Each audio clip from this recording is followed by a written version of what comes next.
Então iniciamos agora aí a parte 3 dos vídeos. E na quinta-feira nós juntamos as 3 partes, fazendo uma parte só.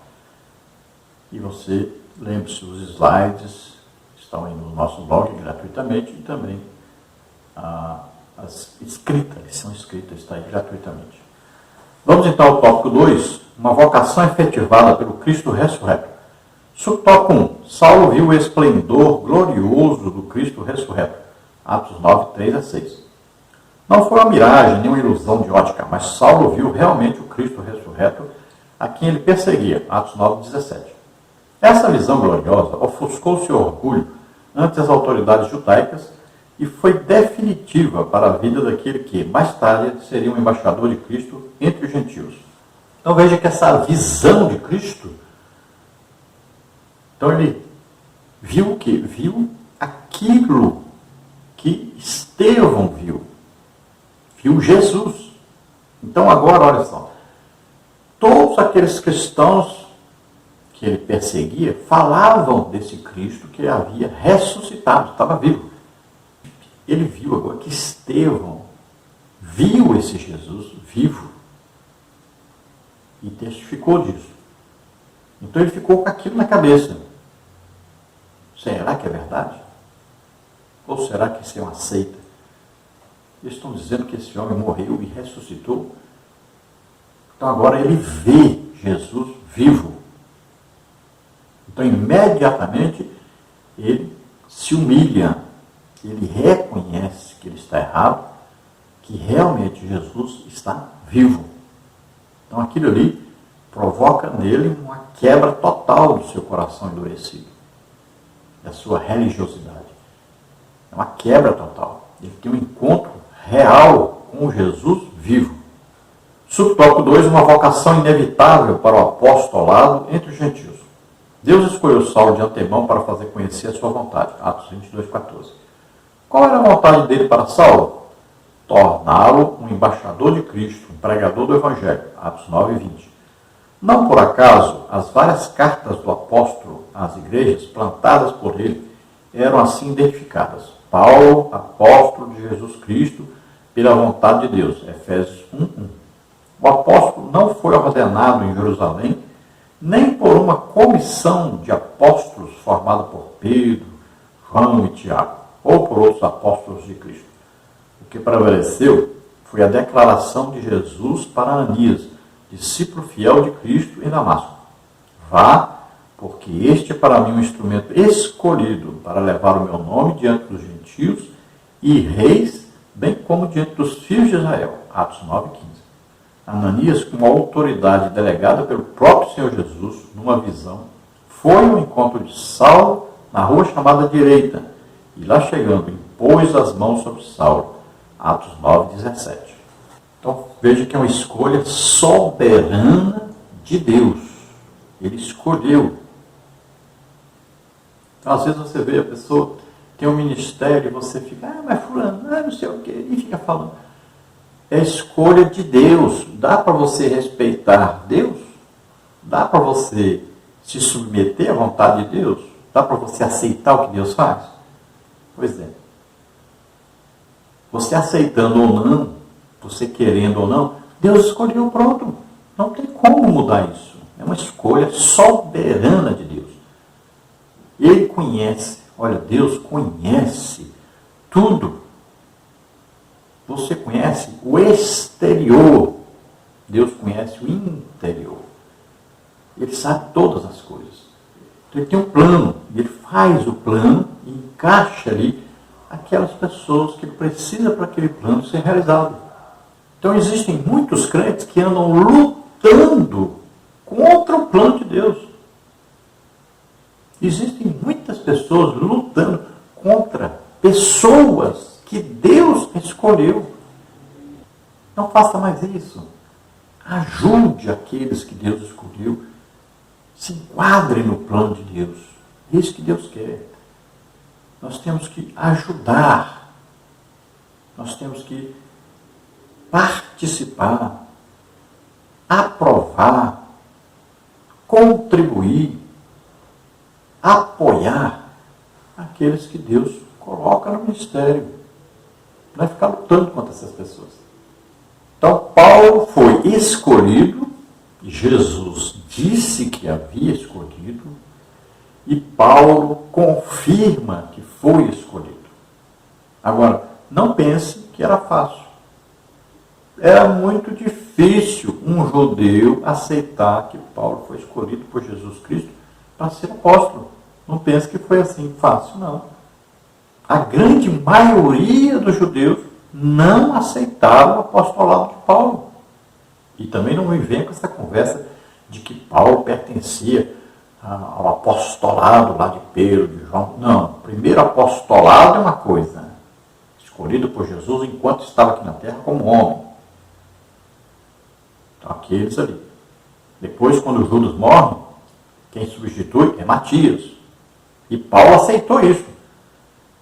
Se você vai ler a Bíblia, você vai ver que Paulo está mencionando que estavam reunidos os 12 apóstolos. E ele está fora, ele está falando dele como fora desses 12. Então veja que é bem claro. Então não vá nessa conversa de que Paulo é o 12º apóstolo que substituiu Judas. Isso não existe na Bíblia.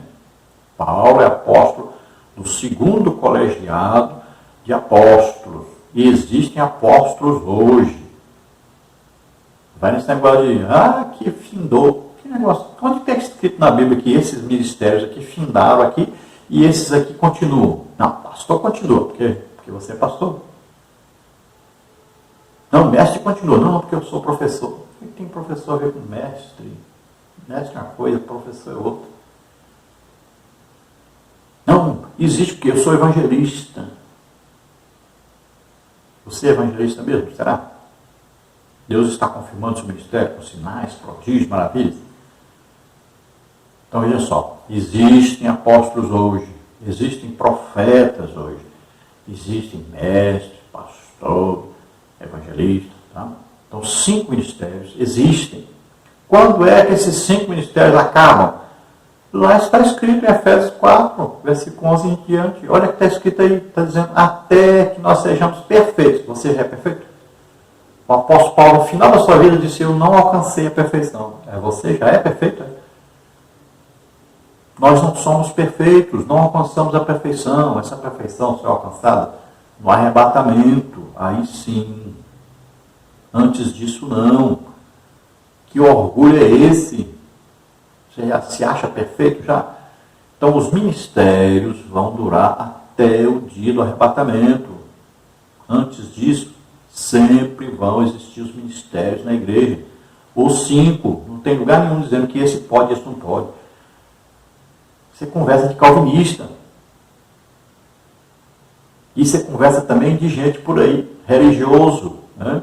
Esse ministério pode, esse não. Por quê? Porque eu não posso dividir o dinheiro com o outro. Tem só de pastor, fica com dinheiro e não dou para ninguém. Os outros ministérios fazem de conta que não existe, porque aí eu não preciso dividir meu dinheiro com eles. Aí com os dons, lá na igreja calvinista, não, esse dom aqui pode, mas esse aqui não. Esse aqui é só para aquele tempo. Onde é que está escrito isso? Que esses são para aquele tempo e esses outros para cá?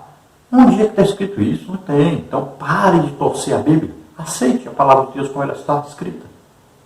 Então Jesus declara a Paulo, apóstolo, os discípulos, todos aqueles que aceitaram Jesus como Senhor e Salvador através de Paulo podem confirmar que ele é apóstolo.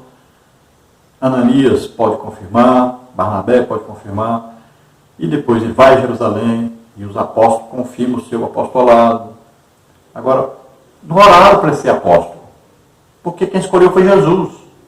Você tem essa mania, né? Se não foi aqui o ministério que impôs a mão sobre ele, disse que ele agora é isso, ele não pode ser isso. Não, existem muitos ministros de Deus dentro da igreja hoje que não são nem diáconos. Muitos ministérios dentro da igreja que não são reconhecidos, são colocados de lado, são humilhados, são pisados. Muitos. Mas quem escolhe é Jesus. Se você quiser confirmar, bom. Se não quiser confirmar, continua sendo Jesus que escolheu, Jesus que capacitou. O Espírito Santo mostra isso todo dia para você, que é a escolha dele. Você não quer aceitar? Problema seu. Quem escolhe é Jesus, o ministério. Quem capacita é o Espírito Santo. Não depende de homens, não.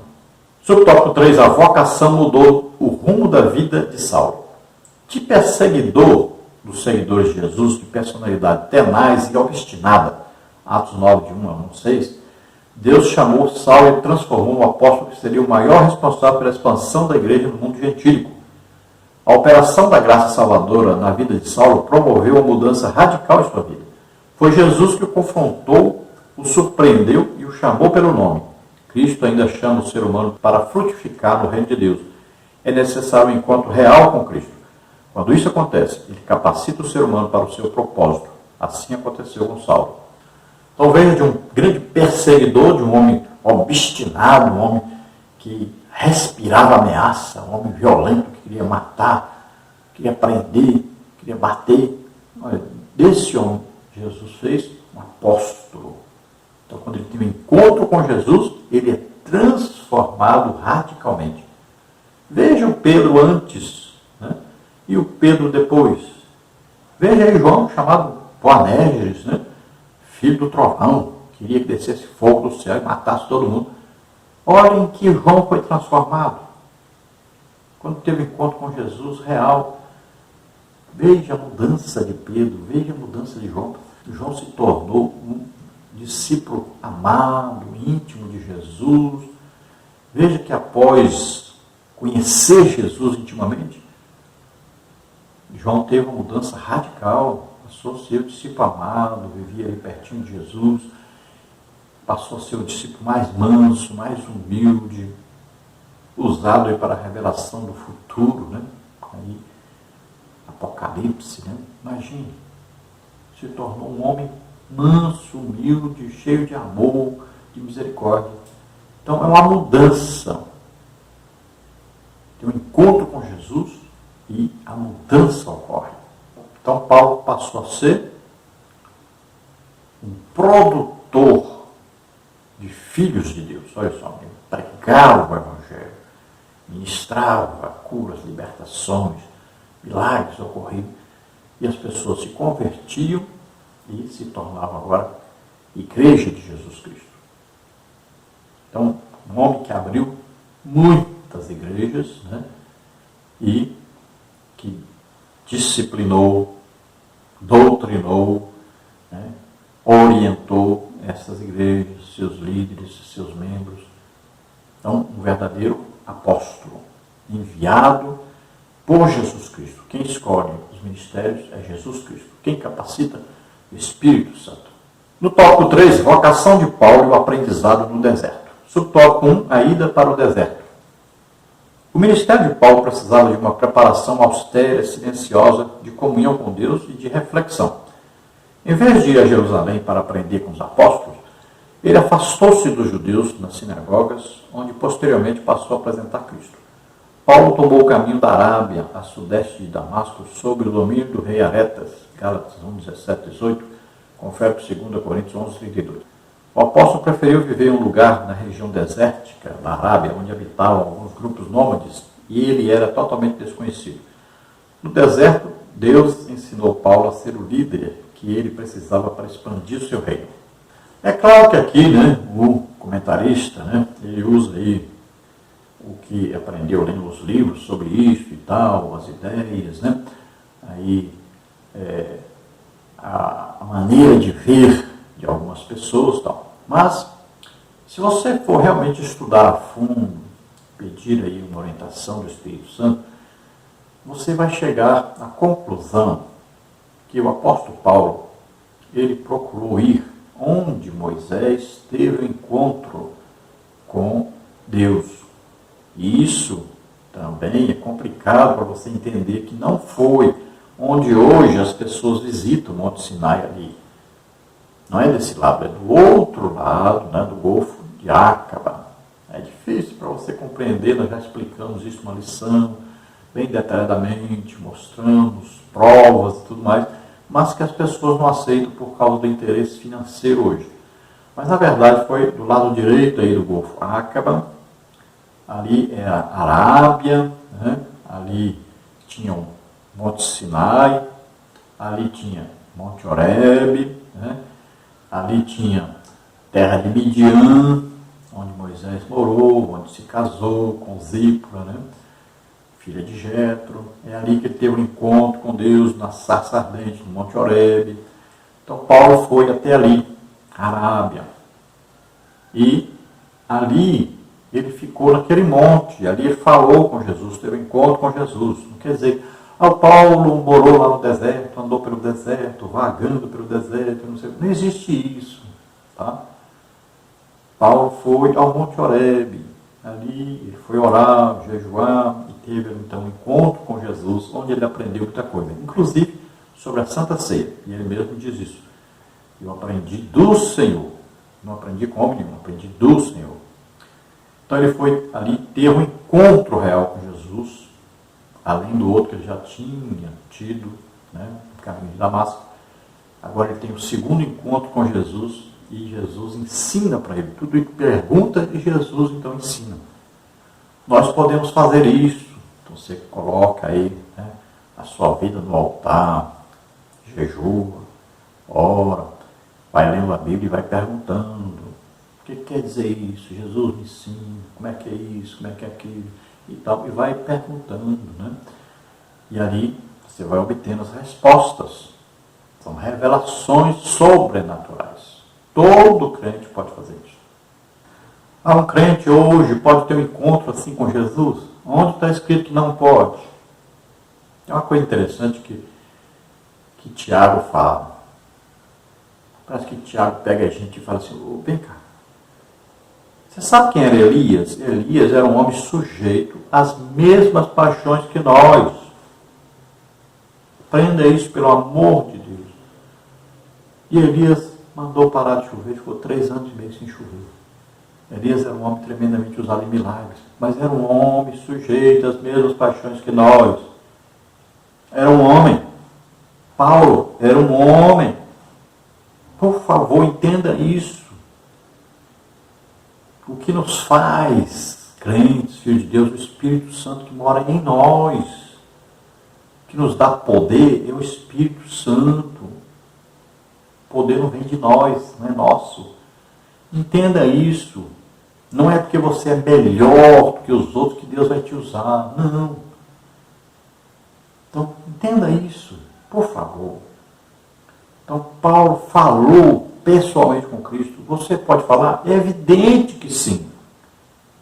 Simples. Gente, precisamos entender as coisas. Precisamos desejar e acreditar. Senão, não vai ver, não vai acontecer. Tudo depende da nossa fé. Então, Paulo teve um encontro com Cristo e ele volta para Damasco, depois de 3 anos pregando ali o Evangelho em Damasco, ali, então, aí é que ele vai a Jerusalém, fica 15 dias lá com Pedro. Subtópico 2, as lições do deserto. O apóstolo sabia que precisava aprofundar o seu conhecimento acerca de Jesus Cristo, pois seu caminho seria de confrontos com dúvidas, oposição e rejeição. Então foi para o deserto da Arábia e ficou 3 anos aproximadamente entre a sua conversão e seu retorno a Jerusalém. Gálatas 1, 17 e 18. Esse período serviu para Paulo reavaliar a si mesmo diante de Deus, suas crenças e convicções judaicas, confrontando-as com a revelação da graça de Deus em Cristo Jesus. Assim, Paulo se preparou para explicar sua vocação aos líderes da igreja em Jerusalém. Então, aqui existe um claro, erro aí de interpretação da palavra de Deus, né? E muita gente fala isso, mas está errado. Tá? E eu até coloco isso numa apostila, né? Que eu dou curso para professores, né? Superintendentes, e aí eu coloco na apostila isso aí, e as pessoas leem e aceitam isso na mesma hora. Depois eu tenho que explicar, não, está errado isso. Paulo não passou 3 anos na Arábia. A Bíblia está dizendo bem claro, ele foi à Arábia, depois ele volta para Damasco, aí sim, 3 anos depois disso, que ele está ali em Damasco, ele vai a Jerusalém. Em lugar nenhum está escrito que Paulo passou 3 anos na Arábia. Então, cuidado com isso. Leia atentamente E não vá na conversa dos outros. Vá sempre lendo a Bíblia e orando direitinho o que está escrito na Bíblia. Mas o importante é que Paulo então teve um encontro com Jesus. Jesus revelou muita coisa para ele, né? E ele foi então fortalecido com esse encontro, com esse aprendizado, e ele pôde agora sair pregando o Evangelho com mais convicção ainda que ele tinha antes. Subtópico 3, mais lições do deserto. Saulo passou a usar seu nome romano Paulo, com o qual se tornou conhecido em seu ministério. Ao tomar o rumo do deserto para refletir e aprender, o agora Paulo foi despido de toda a filosofia e religiosidade legalista do judaísmo. No deserto ele aprendeu que a simplicidade era a chave que abria a porta do cristianismo, que era preciso dominar suas paixões, substituindo-as pela alegria da salvação em Cristo. Ele também aprendeu que a imensidão do deserto esmaga o poder e a fraqueza do homem. Agora ele só pode depender de Deus. Por isso Paulo descobre também, na experiência do silêncio e da solidão no deserto, que as coisas de Deus são do modo como Ele quer e não como nós queremos. No deserto, Deus ensinou Paulo a ser o líder que ele precisava para expandir o seu reino. Então veja que aí não está escrito na Bíblia que Paulo foi para o deserto. Está escrito que Paulo foi a um monte na Arábia. E ali então ele foi fortalecido para exercer o seu ministério. Também, veja bem, Paulo não se despiu de tudo que ele aprendeu. Não, ele usou aquilo que ele aprendeu, né, o grego, né, o helenismo, usou sua educação helenista para poder transmitir o Evangelho. Aquele conhecimento que ele tinha, ele sabia como eles pensavam, por isso ele poderia encaixar Jesus ali para salvar essas pessoas. No judaísmo, ele tinha um conhecimento profundo da palavra de Deus, do judaísmo, então ele pôde usar isso para ganhar os judeus para Jesus. Então, a nossa vida cotidiana, secular, vai nos dar o quê? Conhecimento de como pensam as pessoas lá, como elas agem, como elas vivem, para podermos levar Jesus a essas pessoas e elas se converterem e serem salvas. Conclusão, a grande verdade que aprendemos nessa lição é que Deus não mudou seu método para vocacionar e chamar a quem Ele quer. Para isso, Ele usa experiências muitas vezes dolorosas no deserto da vida. É preciso aguçar nossa sensibilidade espiritual para identificarmos o chamado de Deus para a nossa vida. Então é importante aprendermos aqui que todos nós temos um chamado de Deus, nós somos vocacionados, nós temos um trabalho a exercer dentro da obra de Deus. É o reino de Deus na terra. Nós pertencemos ao reino de Deus. Estamos vivendo na terra, então nós temos uma função. E todos nós temos que aprender. Cada um de nós está dentro de um exército. Tem uma batalha a travar. Tem algo a fazer de importante no reino de Deus. Então, procure saber para que Deus me chamou. O que eu tenho facilidade. O que eu tenho habilidade. Como eu posso fazer para que as pessoas sejam salvas, para que o reino de Deus seja engrandecido, que seja multiplicado, que mais e mais pessoas se convertam. O que eu posso fazer para melhorar a situação da igreja diante do mundo, diante das pessoas, para que elas se convertam? O que eu posso fazer? Ore, pergunte a Deus, vai orando, vai jejuando, vai estudando a palavra de Deus, vai evangelizando, orando pelas pessoas, e de repente você vai descobrir que você tem um ministério, você tem uma função muito importante dentro do reino de Deus, dentro do corpo de Cristo na terra. Vamos orar agora. Se você deseja entregar sua vida para Deus, você deseja começar uma vida nova hoje, se arrependendo dos seus pecados, aceitando Jesus Cristo como Senhor e Salvador da sua vida, crendo que Jesus morreu na cruz, levando sobre ele nossos pecados, doenças, enfermidades, maldições, ele levou sobre ele. Creia nisso e agora se entregue ao Senhor. Ele vai mudar a sua vida. Vai dar o seu Espírito Santo agora que vai morar em você a partir de hoje. Vamos orar. Se você está doente, se está enfermo, vamos orar agora e Jesus vai te curar. Vamos orar.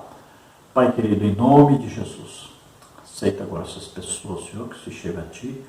Revela a eles a Tua salvação, o Teu perdão, a Tua misericórdia, o Teu grande amor. Revela a eles Jesus Cristo, morrendo por eles na cruz do Calvário, mas ressuscitando. Oh, regrata cruz de força, camalar da celestai. Oh, Senhor, que eles sejam gratos pela morte de Jesus na cruz. Dá a eles revelação disto, Senhor. Em nome de Jesus, eu te peço por aqueles que estão doentes, estão enfermos, cura agora, Senhor. Toca neles agora, em nome de Jesus. Solta essas vidas, toda doença, toda enfermidade. Toca, Senhor, faz maravilhas. Glória a Deus, aleluia. Amém.